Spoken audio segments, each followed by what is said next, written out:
My name is Jane, and I'm 34 years old. My husband Robert is 7 years my junior at 27, and we don't have any kids yet. Although I'm older, I never really noticed the age difference when we were dating. However, that all changed when we decided to get married and I met Robert's parents for the first time. Robert's family lives in a rural part of Maine, which I guess explains why they're so traditional. They weren't thrilled that I'm older than their son. His parents told me, "It's said one should search high and low to find a younger wife. 7 years is too much, Jane. Can you even bear children? As women age, their eggs do too, don't they?" They made such offensive comments that would upset most women. When my father-in-law was rude, my mother-in-law was outright rejecting me, saying, "I can't accept this. Why does Robert have to marry an older woman like you? I'm too embarrassed to tell our neighbors. Robert is supposed to take over the family business soon. I don't think you, a city girl, can handle being part of our family." Robert and I had been together for 6 years, and I dedicated the prime of my life, my late 20s, to him. I was determined to marry Robert. We had been living together for several years, and I didn't have the time or energy to look for someone else. I pushed Robert into proposing to me. Maybe it was his age or his personality, but it seemed like he preferred our relationship the way it was. As soon as his parents objected, he said, "That's why I said it's too early to get married. It's okay to delay the wedding." I told him, no, it's not too soon. No matter how many years pass, the age difference won't change. Then I turned to his parents and gave a deep bow. "I know I'm older than Robert, and there's nothing I can do about that. I will work hard to earn your approval as your daughter-in-law. Please bear with me." His parents reluctantly gave in, but Robert's sister was the real problem. "Just so you know, don't call me your sister-in-law. I can't believe my brother's wife is older than me," she yelled at me on our first meeting. I thought I could handle it considering my experience dealing with difficult customers and my sales job. I guess this is what they call in-law harassment. Despite what I read online, this seems manageable. My mother-in-law mentioned that we would eventually have to move to Maine and live with them. I wasn't aware of this, but I thought I could manage it. I regretted not calling off the marriage then, but things were already irreversible. A year had passed, and I totally regret my decision to get married. Our life hasn't changed much since we were living together before. The major change was that Robert's mother began to call him regularly. I knew what she wanted. She was pressuring him to move back home and probably encouraging him to leave me. Whenever she calls, Robert would move to another room or the bathroom, trying to keep me from hearing. But living in a small apartment, it's impossible not to overhear. She seemed to suggest that I was the one who didn't want to move in with his parents in Maine, which was totally untrue. I once asked Robert if he had any plans to return to his hometown, and he seemed less willing to do so, citing the lack of job opportunities in the remote location. Robert always blamed me for all the inconveniences, which irritated me. Even though he didn't want to return to his hometown, he turned me into the villain and used it as an excuse. Just a while ago, I heard Robert from the next room saying, "So if I'm the one who suggests divorce, I'll be the one who has to pay alimony, right?"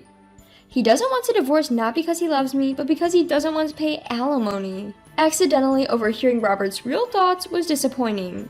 It might be a good time to divorce now while we don't have any children. I secretly picked up a divorce paper at the town hall, wrote my name on it as if it were a good luck charm, and put it in my bag. Then my sister-in-law announced she was getting married, so I decided to return to my in-laws' home by bullet train.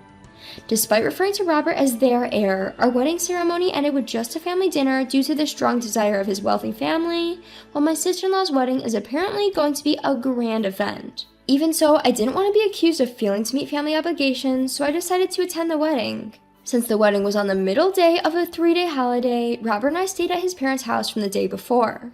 The groom is from the next town, and the wedding will be held at a venue there, so we planned to take a bus with relatives. On the day, relatives gathered one after another at the in-laws' house as the meeting place. The ceremony was scheduled just after 2 p.m. It seems it will start after a 10 a.m. ceremony ends. Due to the bride's room getting crowded, the venue staff, beauticians, and dressers came to the house, and both my father-in-law and mother-in-law were getting ready. During our wedding, it was more of a meal than a ceremony, and we were dressed in slightly better everyday clothes, so the different attitudes surprised me. I changed into a dress that I had splurged on for this day, put on makeup, and styled my hair, and then my father-in-law said, "Hey Jane, serve tea to the relatives waiting." So I served tea with a smile and introduced myself. "Nice to meet you, I'm Robert's wife. Here's some tea," repeating it like a hostess and making my presence known. I was actually told by my mother-in-law to stay in Robert's room, but I wanted to leave a good impression. Soon the bus for my sister-in-law's wedding venue arrived. As the relatives got on board one after another, it was my turn to get on the bus. Then my mother-in-law said, "Wait a minute, Jane, I'm missing my hat. Go and get it."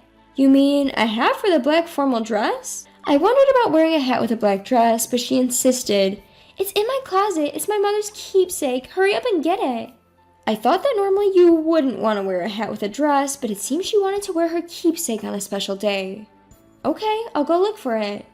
I rushed to her room and searched inside the closet, but it was messy and I couldn't find the hat I was looking for. Everyone else was already on the bus waiting and I was getting anxious.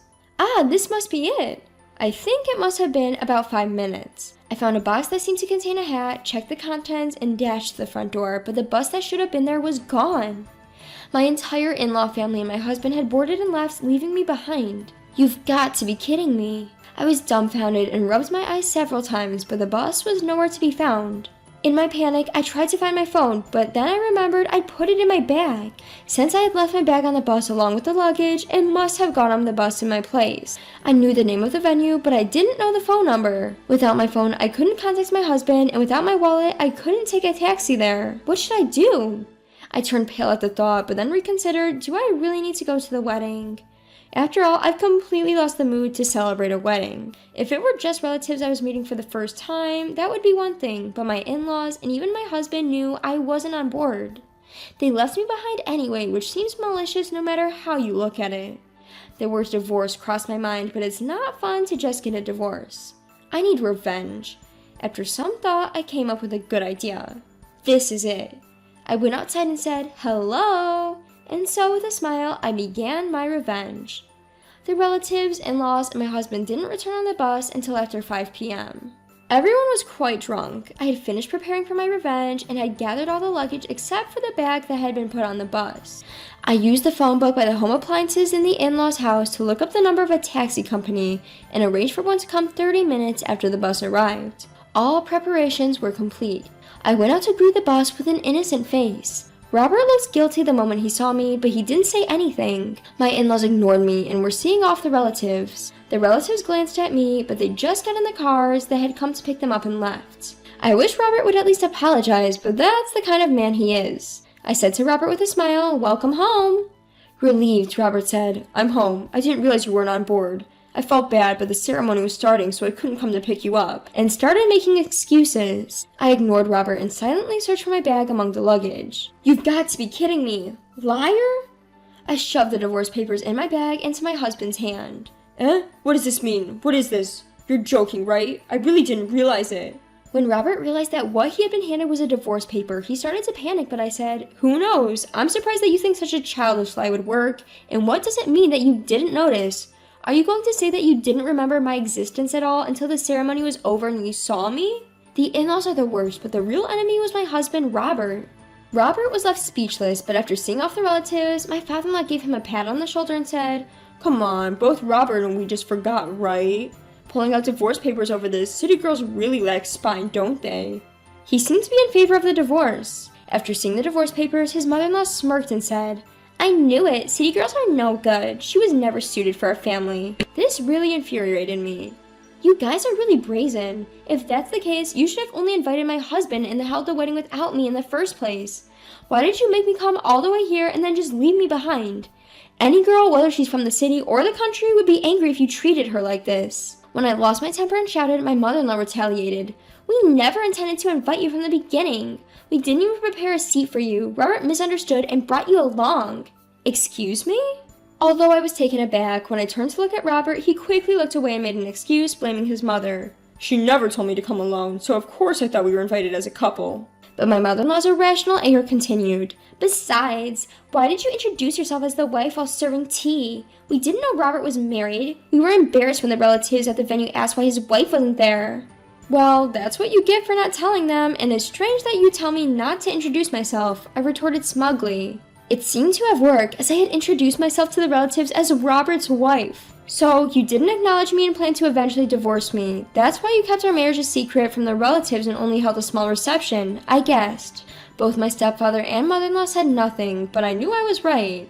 I generally decided then to quickly sever ties with such a family. Enough. I'll give you the divorce you want. I don't need a useless husband or a mean family. I got into a taxi that had just arrived and returned to my apartment on the last train. I couldn't sleep that night, so I started looking for a lawyer online and packing my belongings. I stayed awake until dawn, finally falling asleep out of exhaustion. When I woke up around noon the next day, I found several missed calls from my in-laws and Robert. It seems my revenge worked, I thought.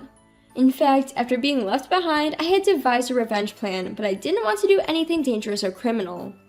At the same time, I didn't want to get a divorce without doing anything, just bearing the brunt of it all. Then I remembered how my mother-in-law cared about the neighborhood's opinion. She had bought a lot of tea and snacks to serve to the relatives, and there was a lot left over. I bagged them up and went around the neighborhood greeting everyone with, "Hello, I'm Robert's wife," and a smile on my face. While doing so, I exposed everything they had done to me, including how they had left me behind on our wedding day. Then that night, my mother-in-law and I had a big argument outside. I secretly opened our entrance door so of course all the neighbors could hear. I thought it was a fitting revenge for the image-conscious in-laws. In the end, Robert and I divorced successfully. What I had spread were just rumors, and there was no compensation to pay for it.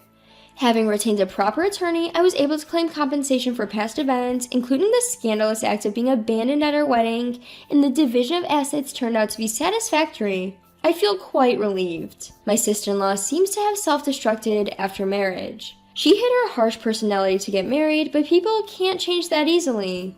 Living together brought out her flaws, and they apparently fell out in no time. She got divorced and moved back to her parents' home within 6 months, but by then, the wedding abandonment scandal had become quite the talk of the town. Gossip, embellished over time, painted her parents' house as a terribly wicked family that bullied and drove out their daughter-in-law. They've reportedly become infamous in their local area, assumed to be somewhere like Maine, and are living quite humbly now. As for Robert, it seems hopeless for him to find a wife there. I heard all of this from a neighbor I cleverly befriended and exchanged phone numbers with at the time. It's all what you've done. As for me, I feel like the divorce has cleared up many things. I do regret my lack of judgment with past men, but now I understand the true nature of my ex-husband and his family that I couldn't see back then. Perhaps it would have been best if I'd withdrawn immediately when they objected to our union in the initial greeting and not married at all, but I was immature too. I don't want to deny the times when we loved each other and were happy, so I consider this past year as tuition for my future life. Overcoming the mess and resolving it cleanly, I'm truly glad.